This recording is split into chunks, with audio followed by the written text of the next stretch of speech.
The show I have written is a show about historical vehicles that have a story to tell. Okay, I'll give you an example of one of my favorites in the journey is the Bonnie and Clyde car.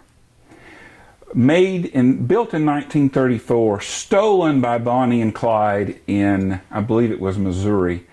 They were shot to death in that car with 150 bullets. Well, from the instant the car was hauled away, it was a total sensation. They took it on tours around the country. It appeared at county fairs.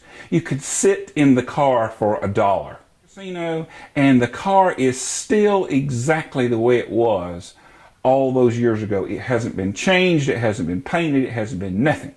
It's just sitting there. Part one will take place in Louisiana at the monument where they were executed.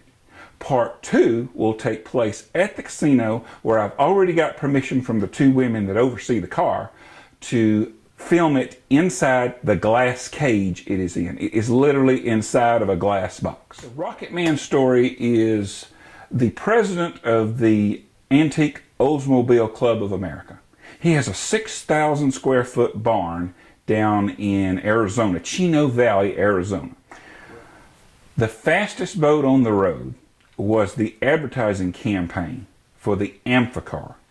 Now the Amphicar was built in Germany, built in Berlin from a collection of parts made in 1960. It was designated to be manufactured and shipped to the U.S. It was the U.S. market they were looking for. And what it is they built an amphibious type car.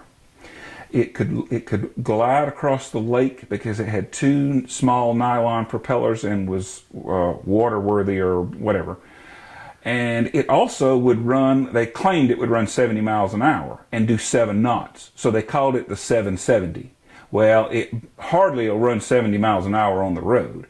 But the historical value of it is they made these from 1961. They were for sale from 1961 to 1968.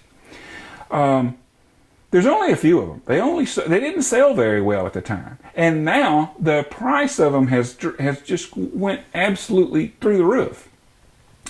Well, every year these guys in the Amphicar Club have what they call a swim-in.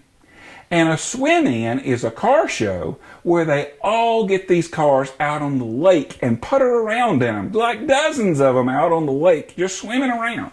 And it's a great thing. The descent into hell is when the floor of the Corvette Museum in Bowling Green, Kentucky collapsed and swallowed up 8 of their prize show cars. The security footage shows the cars just literally falling into this huge pit. And the security company called up the officials of the museum and said, the burglar alarm is going off in the Sky Dome. And they're like, oh my gosh. So they went racing over there, of course. They get there. The floors collapsed. 8 of their finest show cars are like 30 feet down in this hellish hole. And it took them months to dig them out. Well, some of them were so badly destroyed that they decided to make a sinkhole exhibit. So now the Corvette Museum has this. Now they've restored some of them, but several of them are in their same state. So the Trinity Clipper is a story that I stumbled on quite by accident. I was calling up vintage car guys in Roswell, New Mexico. I was trying to find something linked with the 1947 alien crash, maybe a truck or an ambulance or something that had been around there. Well, somebody put me on to this Packard limousine that had recently been discovered in a junkyard that actually took the nuclear scientists back and forth to the Trinity test site from Los Alamos and had been completely restored and now put in the National Atomic Museum in Albuquerque. And I thought that just sounded unbelievably great. So I called the museum in Albuquerque And they said, yeah, we got the car. Well, they sent me photographs of it before. They sent me a photograph of it in 1945 when it was sitting on the base. I even called I even got the number of an Army general that only the Trinity test site is only open like 2 or 3 days out of the year because they still do all kinds of missile launches down there. I've talked to a general that will give us permission to go to the site on a certain time and designated time to film the opening of the story at the Trinity site where we talk about the atomic testing and the car that brought the scientists back and forth, and then go to the museum to see it.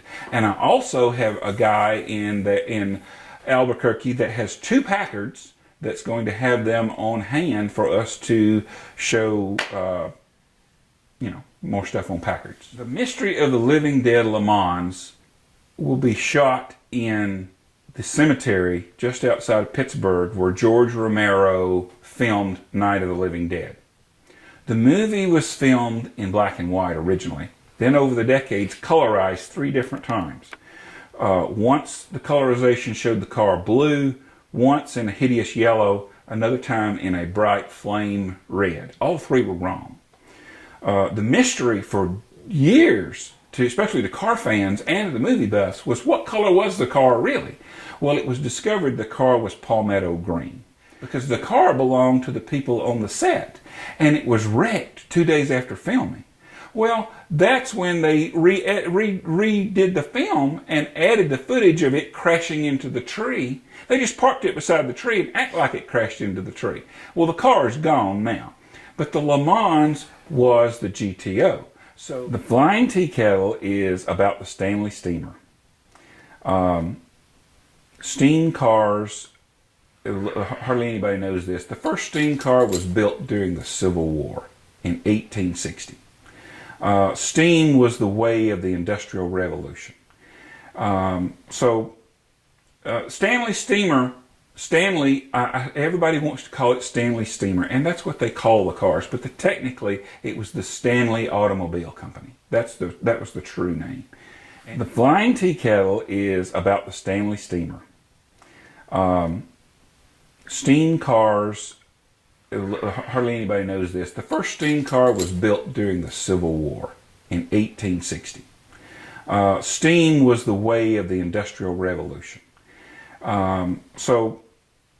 Stanley steamer, everybody wants to call it Stanley steamer, and that's what they call the cars, but technically it was the Stanley Automobile Company. That was the true name. And the Liberty X is one of the most interesting stories I've ever come across. The United States government bought a lot of cars from Cadillac to be shipped to France to aid in the conflict. One of those cars, a 1918 Cadillac convertible, was shipped to New York, bought by one of the guys that was leaving the next day on the boat, and went to France and hauled around, of all people, Eleanor Roosevelt, the daughter-in-law of President Roosevelt. And amazingly enough, the car survived. Out of like 2,500 cars, 1 survived, that one, and made it back to the United States in 1936. It's now owned by a friend of mine in Washington State. Cars of crime. Well, when you talk about crime, most all crimes have been committed through the use of an automobile. Scott Peterson wrapped his wife in a rug and put her in the car. If they hadn't found the car, he would have got away scot-free. You know, if it wasn't for the cars to tell on some of these criminals, a lot of them would have got away with it. In New York, in 1966, a guy had bought a brand new AC Cobra. We had it sitting in the driveway. Hadn't had it for like 2 or 3 weeks. Somebody stole it. They go on this wild joyride. People saw the car running 100 miles an hour. Next thing you know, it hit and killed a woman at an intersection. Well, the car vanished. They never saw it again. Well, that was for 14 months. What had happened was the killer had dumped it at one of the parts of the Hudson River that you could throw stuff over the bank, and dumped the car in the Hudson River. Well, after 14 months, it had washed itself down to one of the drains and was clogging the drain. So this dredging crew is down there, and they're dredging for whatever it is that's stopping up the drain. Well, the diver goes down. The water's black. He can't see anything, but he feels this thing. So they put these big hooks into it, and they drag it up. Well, here comes an AC Cobra that's only like 2 years old. They drag it up, they put it on the thing, they take it to this shop. You know, it's all wrinkled up, but it's still an AC Cobra. Well, in 1967 or 8, this Cobra's not worth anything like it was today. But this young boy that was working at one of the mechanic shops had the foresight, the insight to see this car and decide, I want that. So he bought it, took it home, put it in the building for years and years and years. Well, the car's been completely restored and today is worth over $1 million, if not for what it is, for the story behind it. Usually when there's a crime, there's a car involved, and I can get access to a lot of those cars, and I know the stories behind those cars.